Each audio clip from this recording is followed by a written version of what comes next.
for us to understand, because this panel, we've just had the Maternal and Tech Awards, which is for children, Ayushmann. Yeah, Dr. Neelam, from the lens of health for Viksit Bharat 2047, what should India be doing? What does the roadmap look like? See, Gandhi ji had said, the real wealth, एक देश की दौलत is not सोना चांदी but health.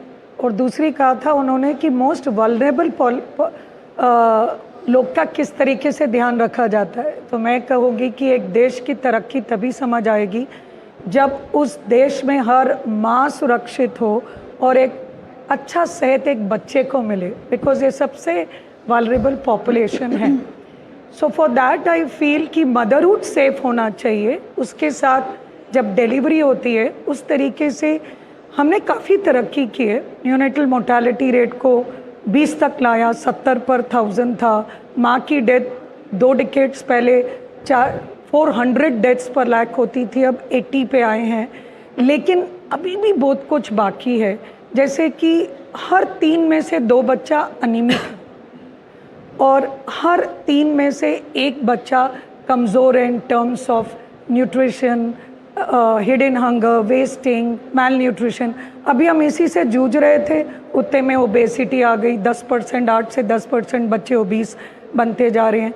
तो इस तरीके से मेरा हिसाब से नॉट ओनली हर बच्चे को ब्रेस्ट फीडिंग मिलनी चाहिए, सही न्यूट्रिशन क्या है इसके बारे में आधे से ज़्यादा पॉपुलेशन को नहीं मालूम है, क्योंकि 11% को ही सही पॉपुलेशन मिलती है। उसके बाद उनका एजुकेशन, एडोलेसेंट को स्क्रीन टाइम से दूर रखो, उनकी मेंटल हेल्थ, 25% आजकल एडोलेसेंट्स में मेंटल हेल्थ इश्यूज हो रही है।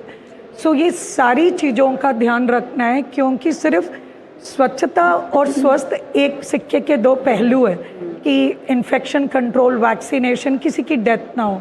लेकिन जो प्रिवेंटेबल कॉजेज है, mental health issues and obesity, nutrition, इसकी तरफ भी ध्यान देना चाहिए।